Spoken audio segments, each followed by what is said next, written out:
tujja nyuma. Omwana nondedde Gomesi ono omwana nondedde. Omwana nakawuka. Webale mwana wange olonze. Iva nawe webale kulonda mami webale. Kana enze nekane kanyera twaliza program roundabout leera nti mefuga.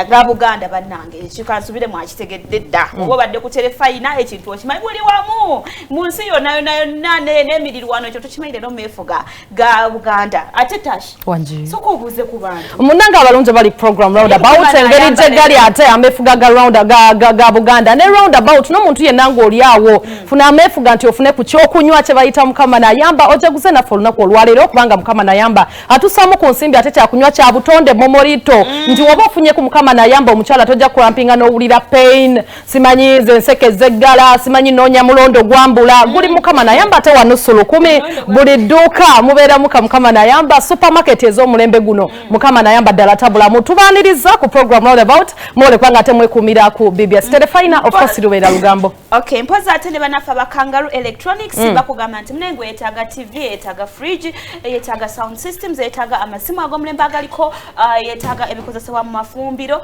munnange beekwate basanga wali ku Energy Center edduuka CO7 oboso basanga wali eri bannaffe mmwe bannange ddala bali awo ku Ndeje University wantu wangu nnyo oyitawo ko muneno bange ofunayo ku buntu nofuna ku kabulenda ka juice n'okanywa bangambye bagenda kunkubirako bakubidde momo bagenda tuwa obusimu very soon not later kale munnange abeetaasa bakubire ku 0703014016 njiddamu 0703014016 oba 0788180514 oche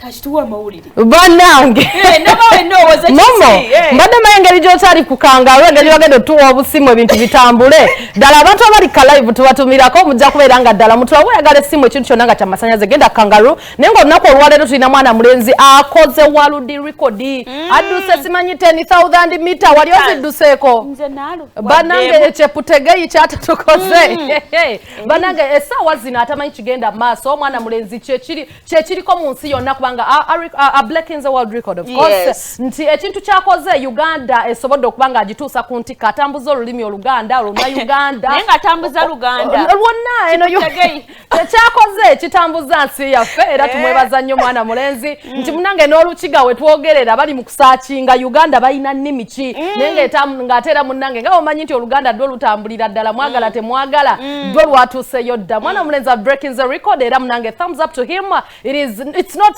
even a 10 minutes of fame, it's a world minute of fame for him. Katubalage achikoza atya momo. Atenga muna yakoze records nyingi. Na momo bagamba duka yo like 2 meters with you. Owe bitwalire keda gujono. Katubirabe mwana mlenzi bambi atukoledde ebyafaayo nti Uganda agitambuza. 23 up. That's another 63 second after. I mean Joshua Cheptegei Jr. omuzaale ow'Ekapuchola ku kyalo Kapusewu ayongedde okuwandiika ebyafaayo muzannyo gw'emisinde bw'amenya rekoda eyateekebwawo emyaka 15 egiyise.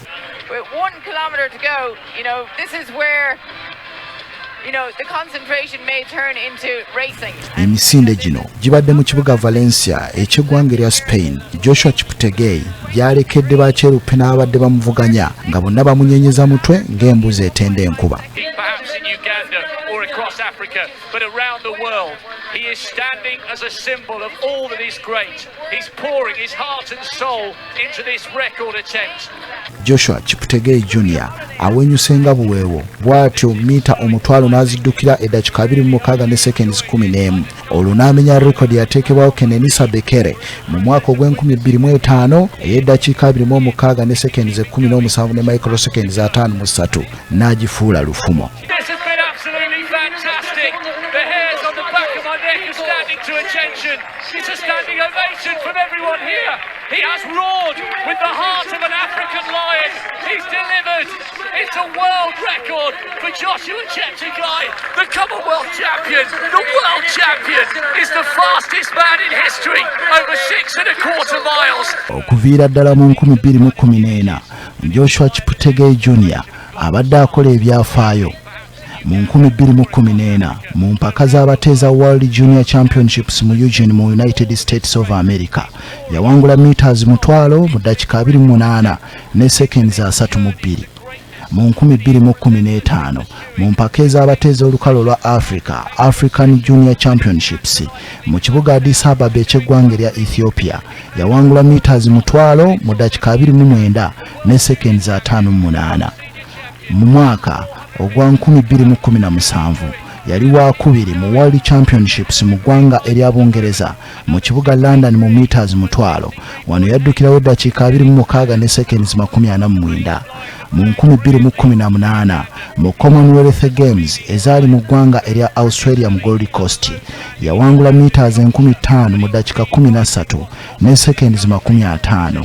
ate mu 2019 World Cross Country Championships ezaali mu ggwanga erya Denmark mu kibuga Aarhus yaziwangula meters omutwalo mu dakiika 31 ne seconds 40. mu mwaka gwe gumu gwa 2019 mu World Championships mu kibuga Doha eky'eggwanga erya Qatar yawangula meters mutwalo mu dakiika 26 ne seconds 48. bw'atyo n'ayongera okwolesa essajja mu muzannyo guno ogw'emisinde. About the 10,000 metres, 25 soul-destroying laps of a track.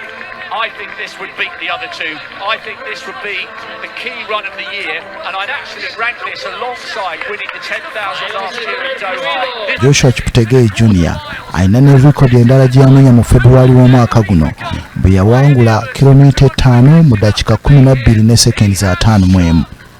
Mu August w'omwaka guno Joshua Cheptegei Junior era yayongera okuteekawo ebyafaayo mu meters 5000 bwe yaddukira eddakiika 12 ne seconds 35. bw'atyo n'amenya record era ey'omuvubuka ono Kenenisa Bekele eyali emazeewo emyaka 16. olwaleero afuuka omuddusi asinga mu nsi yonna okudduka meters omutwalo bw'addukidde eddakiika 26 ne seconds 11 mu meters omutwalo. Who were privileged enough to be here. He has shone like a star in the night sky of Spain. That was incredible.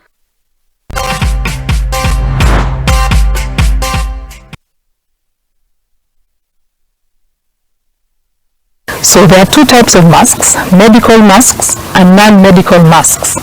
Medical masks should be generally used by healthcare workers, by people who are suspected or have been confirmed to have the COVID-19 virus, including those with mild symptoms or people with symptoms of COVID-19 virus.